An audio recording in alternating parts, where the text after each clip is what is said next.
Hi hello నమస్తే welcome to మరో కురుక్షేత్రం ఆంధ్రప్రదేశ్ వార్తా విశ్లేషణ కార్యక్రమానికి స్వాగతం. ఇవాటి ఏపీకి సంబంధించి ప్రధానంగా ఇక ఆంధ్రజ్యోతి చూస్తే ఆంధ్రజ్యోతిలో గత వైసీపీ హయాంలో నాడు నేడు అనే ప్రోగ్రాం తీసుకొచ్చి స్కూళ్ళను డెవలప్మెంట్ చేసినామని వైఎస్ఆర్సీపీ చెప్పుకుంది. అయితే ఆ ప్రోగ్రామ్ తోటి స్కూల్ డెవలప్మెంట్ విషయం పక్కకు పెడితే చాలా వరకు స్కూళ్ళను ఖర్చు చేసి మరీ మూతమాడి చేయాల్సిన పరిస్థితి చేశారు గతంలో వైసీపీ హయాంలో.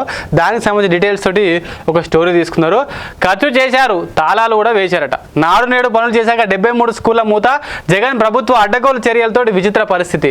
ఆ స్కూళ్లపై 5 కోట్లకు పైగా ఖర్చు, ఆ తరువాతల విలీనం. ఫలితంగా మిగిలిన పిల్లలు వెళ్ళిపోయిన వైనం బడుల మూతతోటి శిథిలావస్థలోకి స్కూల్స్ వచ్చినటువంటి పరిస్థితి.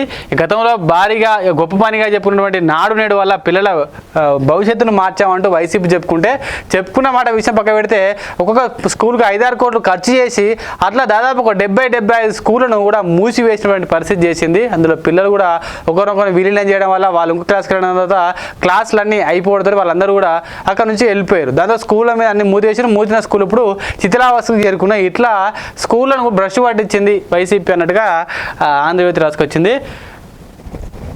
నాడు నేడు పథకంతో బడుల రూపురేఖలు మారుస్తామన్నారు. ఆ బడులు కార్పొరేట్ స్కూళ్లతో పోటీ పడతాయని ప్రచారం చేశారు.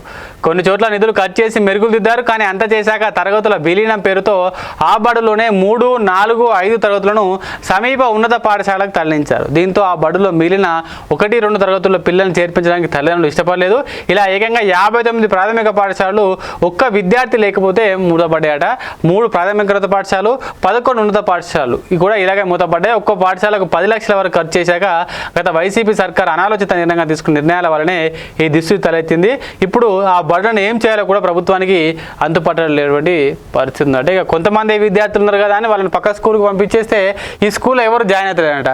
ఈ స్కూల్ ఎవరు జాయిన్ అవుతలేరు కాబట్టి ఈ స్కూల్ మూసేసారు కాబట్టి ఈ స్కూల్ ఇప్పుడు శిథిలావస్థ ఎరుకుంది. ఎవరు లేరు కాబట్టి పాడుబడ్డ బంగ్లా లెక్క తయారవుతుంది. మరి 10 లక్షలు 5 కోట్లు 10 కోట్లు ఖర్చు పెట్టి ఈ స్కూల్ని డెవలప్మెంట్ చేసి ఇప్పుడు ఎందుకు ఇట్లా నాశనం చేస్తుంది, వీటిని ఏం చేయాలని కూడా ప్రస్తుత ప్రభుత్వానికి అర్థం కావడం లేదు అనేది ఆంధ్రజ్యోతి రాసుకొచ్చింది. ఎందుకంటే ఈ స్కూల్ మీరు ఎందుకు ఓపెన్ చేయలేదని రాసి ఇప్పుడు వాళ్ళు అడిగితే కదా ప్రభుత్వం ఇట్లా నాశనం చేసిపోయిందని ముందస్తుగానే బాబు మీదకి ఏం రాకుండా ముందుగానే ఆంధ్రజ్యోతి ముందరపడి అరే రేపు ఈ సమస్య వచ్చినా కూడా ప్రజలు ఏమనద్దు చంద్రబాబు అన్నట్టుగా ముందే ఆంధ్రజ్యోతి ఈ కథనాలు రాసుకొస్తూ ఉంటుంది. ఇక ఒకటో ఫోటో సంబంధించింది అదొకటి, ఇంకా రెండో ఫోటో ఇది 1, 2 ఈ 2 ఫోటోల్లో ఏం చెప్తారంటే పశ్చిమ గోదావరి జిల్లా ఉండి మండలంలో చిన్నపుల్లేరులోని ప్రాథమిక పాఠశాల ఇది.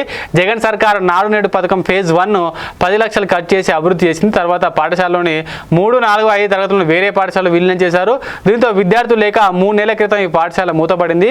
పై చిత్రం విలీనానికి ముందు విద్యార్థులు కలకలాడుతున్నటువంటి ఇది ఇక విలీనంతో ఆ స్కూలు మూసేసినటువంటి పరిస్థితి అంటే జిల్లా పరిషత్ ప్రాథమిక పాఠశాల దానికి సంబంధించి.